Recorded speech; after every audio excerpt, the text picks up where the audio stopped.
Hola, eh, vamos a tocar el tema de los derechos humanos de las personas jurídicas en materia tributaria. Eh, bueno, para empezar, después de 94 años, el 10 de junio de 2011, la Constitución Política de los Estados Unidos Mexicanos fue reformada en su esencia dogmática para dar paso a uno de los cambios más significativos en el tema de protección de las personas, es decir, el reconocimiento de derechos humanos. Como es bien sabido, anterior a la reforma, el Estado era quien otorgaba las garantías individuales. Sin embargo, este término en pleno siglo XXI pareciera un poco antiguo, puesto que en diversos países como Inglaterra, Francia y Estados Unidos, siglos atrás ya se contemplaba el reconocimiento de derechos fundamentales. Y es por esto que, debido a compromisos contraídos de forma interna, pero sobre todo de forma externa con la firma de tratados internacionales, se buscó la manera para que en un bloque de constitucionalidad se garantizara la protección de los derechos humanos.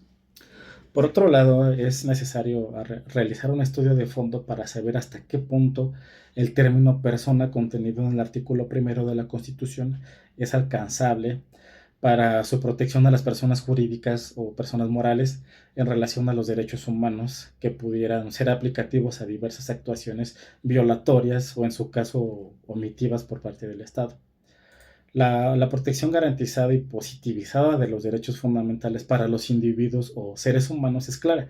Sin embargo, debido a los grandes cambios en la sociedad, como la globalización, las políticas públicas, temas económicos, pero sobre todo por cuestiones de recaudación tributaria, la autoridad ha venido desempeñando funciones que, si bien es cierto, están contempladas principalmente en el título tercero del Código Fiscal de la Federación, que se denomina de las facultades de las autoridades fiscales, en ocasiones resultan ser gravosas y molestos para el contribuyente. Con respecto a esto, para dar un dato, al mes de diciembre de 2023, el padrón de las personas morales registrados ante el Servicio de Administración Tributaria suma un total de 2.448.643 personas morales, lo que representa el 2.89% del total de los contribuyentes en México. Sin embargo, aunque esto pareciera bajo, las personas morales aportan más del 50% de los ingresos tributarios, los cuales a la misma fecha, al 23, a diciembre de 2023, ascendieron a 4.517.730 millones de pesos. Y por lo tanto, pues la autoridad fiscal, en su afán de lograr una mayor recaudación, puede incurrir en prácticas indebidas o violatorias de derechos, como es el caso del terrorismo fiscal, que, si bien es cierto, este término no está aceptado por la autoridad, ni es definido por la doctrina, ni mucho menos por la legislación, se utiliza para describir prácticas fiscales que son percibidas como agresivas, intimidatorias o abusivas por parte de la autoridad hacia los contribuyentes, tales como las amenazas, las auditorías, las multas excesivas e interpretaciones a modo de la legislación. Podrán ser unos claros ejemplos de las prácticas abusivas de la autoridad, en este caso del terrorismo fiscal. Y esto, pues, para una mayor recaudación y, pues, basada en el miedo y en el terror hacia los contribuyentes, los cuales pueden ser incluso hasta como cartas de invitación, correos electrónicos, incluso mensajes de texto o diversos actos de molestia que resultan incómodos para los sujetos pasivos. Cabe aclarar que muchos de estos actos eh, que la autoridad lleva a cabo, y para hacer reconocimiento a los contribuyentes de sus obligaciones fiscales pendientes, son declaraciones o avisos ya presentados en tiempo y forma. Sin embargo, la autoridad los emite de forma automática. Eh, Ahora bien, la obligación tributaria nace en la Constitución, en el artículo 31, fracción cuarta, la cual estipula que es obligación de los mexicanos contribuir a los gastos públicos de manera proporcional y equitativa que dispongan las leyes. A raíz de esto nacen cuatro principios tributarios básicos. El primero, que es el destino del gasto público, que se refiere a que, que, que los tributos que se pagan se destinarán justamente a eso, al gasto público, mismo que corresponde al Estado recaudar y aplicar esos recursos para cubrir las necesidades colectivas, sociales o incluso públicas, ¿no? El segundo principio es el de proporcionalidad tributaria, que se refiere a que el sujeto pasivo, es decir, el contribuyente, debe contribuir en función a su respectiva capacidad económica, contemplando el importe de sus ingresos y utilidades. El tercer principio es el de equidad tributaria, que radica en el hecho de que todos los gobernados reciban el mismo trato que quienes se ubican en una situación similar de hecho, es decir, un trato igual a los iguales y desigual a los desiguales. Y el cuarto principio es el de legalidad, que consiste en que toda contribución establecida debe de encontrarse debidamente sustentada en la ley y que en estas se refieran justamente al sujeto, al objeto, a la base y a la tarifa. Por otro lado, la legislación no establece exactamente qué es una contribución, pero lo podemos definir como que es una aportación económica o en especie obligatoria que el Estado exige en el ejercicio de su potestad de imposición con el objeto de obtener recursos para sufragar el gasto público. Ahora, de acuerdo con el artículo 2 del Código Fiscal de la Federación, las contribuciones se clasifican en impuestos, aportaciones de seguridad social, contribuciones de mejoras y derechos. Para establecer esta recaudación, eh, la doctrina define lo que es la relación tributaria, que es que esta relación tributaria involucra la existencia de un sujeto pasivo y de un sujeto activo. Y es el vínculo que existe entre la autoridad y el contribuyente cuando se produce una situación de hecho prevista en la legislación fiscal. Pero, ¿qué es el sujeto pasivo? O sea, como comentamos, es el contribuyente y se refiere a sujeto obligado en virtud de la propia naturaleza de los hechos, de acuerdo a la ley que resultan atribuibles a dicho sujeto y que lleva a cabo tales actos.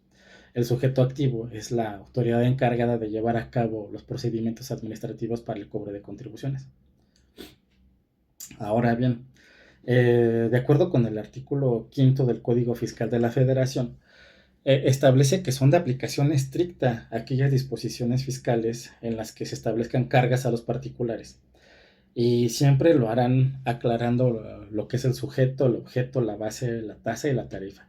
Sin alguno de estos elementos, las disposiciones fiscales carecen de validez. Ahora bien, como mencionamos, hay ocasiones en que la autoridad lleva a cabo ciertos actos. Estos actos ya definidos se le llaman actos administrativos. Y estos actos administrativos es una declaración unilateral de la voluntad por parte de la autoridad, ¿no? A juicio de un órgano administrativo que realiza esa función justo administrativa que produce efectos jurídicos de forma directa. Es decir, que expresa una decisión o acto que de la autoridad administrativa que crea, reconoce, transmite, declara o extingue derechos y obligaciones. En pocas palabras, el acto administrativo es el actuar del Estado. Sin embargo, dichos actos pueden ser fundamentados en la legalidad, pero muchas veces pueden ser producto de acciones ilegales. Pero, sin embargo, todo acto de la autoridad se presume legal, salvo prueba en contrario.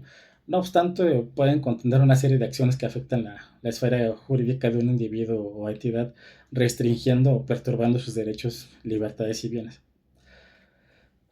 Y por el contrario, de acuerdo con la Constitución Política de los Estados Mexicanos, en el artículo 16 establece que nadie puede ser molestado en su familia, persona, domicilio, posesiones, sino en virtud de un mandamiento escrito por la autoridad competente que funde y motive la causa legal del procedimiento.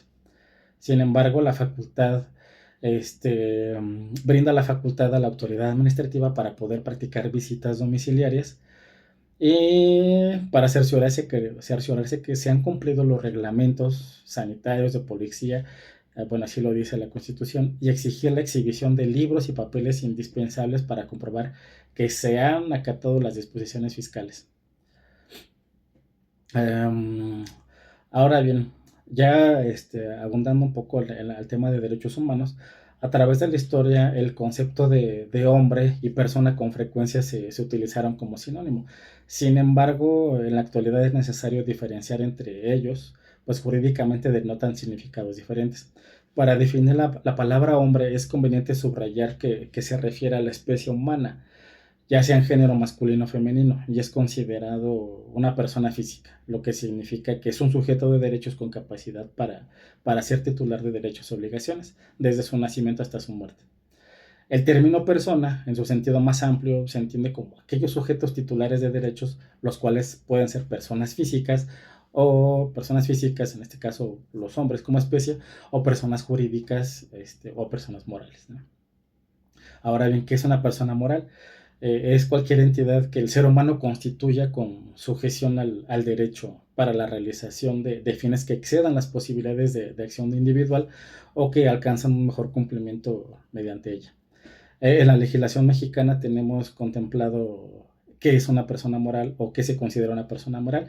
Esto en el Código Civil Federal, en el artículo 25, que nos establece quiénes son las personas morales, que esto es la nación, los estados, municipios y las demás corporaciones de carácter público reconocidas por la ley, las sociedades civiles o mercantiles, los sindicatos, las asociaciones profesionales, entre muchas otras, ¿no? Ahora bien, para dar mayor abundamiento al tema de derechos humanos, en la Constitución mexicana se establece que todas las personas gozarán de los derechos humanos reconocidos en la Constitución y en los tratados internacionales del que el Estado mexicano sea parte, así como las garantías de su protección. En el segundo párrafo establece que lo que podemos llamarle el principio pro persona, que dice que las normas relativas a los derechos humanos se interpretarán de conformidad con la Constitución y con los tratados internacionales de la materia, favoreciendo en todo tiempo a las personas la protección más amplia. Ahora, regresando un poco al tema de los derechos humanos de las personas jurídicas, el 21 de abril de 2014 la Suprema Corte en pleno analizó un tema de contradicción de tesis, que es la 360 diagonal 2013, que al rubro se titula Derechos Humanos, determinar si las personas morales gozan de su titularidad. En esta contradicción se resuelve que a pesar de que las personas morales sí son titulares de derechos humanos, no lo son de todos, solo de aquellos que, como se mencionó, resultan necesarios para la realización de sus fines. Ahora bien, por otro lado, en la tesis aislada con registro digital 2005-521, que al rubro se titula Personas morales, la titularidad de los derechos fundamentales que les corresponde depende de la naturaleza del derecho en cuestión, así como del alcance y límites que el juzgador les fije. En resumen, se resuelve que la titularidad de los derechos fundamentales para personas morales dependerá necesariamente de la naturaleza del derecho en cuestión y que en su caso el juzgador deberá determinar en cada caso en concreto si un derecho les corresponde o no. Ahora bien, ¿qué son los derechos humanos? Lo podemos definir como el conjunto de prerrogativas igualitarias, prioritarias e inalienables derivadas de la dignidad humana que tanto protejan a las personas de graves abusos políticos, legales y sociales, como ayudan a alcanzar las condiciones básicas para una vida humana digna, consagradas en principios morales y normas positivas regidas bajo los principios de universalidad, interdependencia, indivisibilidad y progresividad, cuya titularidad corresponde indistintamente a todas las personas por el hecho de ser humano, ¿no? Como se mencionó, la reforma constitucional de 2011 tuvo una gran implicación jurídica, la cual determinó un cambio de pensamiento y paradigma en la tutela de los derechos humanos. En materia tributaria no fue la excepción, pues si bien es cierto que la obligación impositiva para los mexicanos está ligada a la contribución de los gastos públicos, es necesario que los derechos de los contribuyentes tutelados eh, deben ser protegidos frente al actuar del actuar del Estado. La garantía de protección constitucional referente a los derechos humanos establece que todas las personas estarán a su amparo. Sin embargo, semánticamente se interpreta que únicamente los humanos como especie están protegidos por esos derechos. Sin embargo, al referirse todas las personas gozarán de los derechos humanos, no distingue a qué tipo de personas, ya sean físicas o morales. Por lo tanto, resulta innegable el razonamiento de que las personas morales o jurídicas gozan de la protección de los derechos humanos. Eh, de la misma manera, o sea, podemos poner el ejemplo de uno de los principios generales del derecho que expresa que si la ley no distingue, no debemos de distinguir. Resulta importante resaltar que el hecho de que las personas morales sean amparadas ante la protección de derechos humanos es innegable reconocer que son aplicables aquellos que resulten necesarios para la protección de los fines para los que fue creada, es decir, que no gozarán de aquellos derechos que protejan características intrínsecas o naturales al hombre, como por ejemplo el derecho a la vida. En conclusión, las personas morales o jurídicas sí son protegidas al amparo de los derechos humanos únicamente en aquellos que resulten necesarios para la consecución de los fines para los que fue creada y que no podrán gozar de aquellos derechos humanos que protejan estas características a la naturaleza del hombre. Por mi parte es todo, muchas gracias.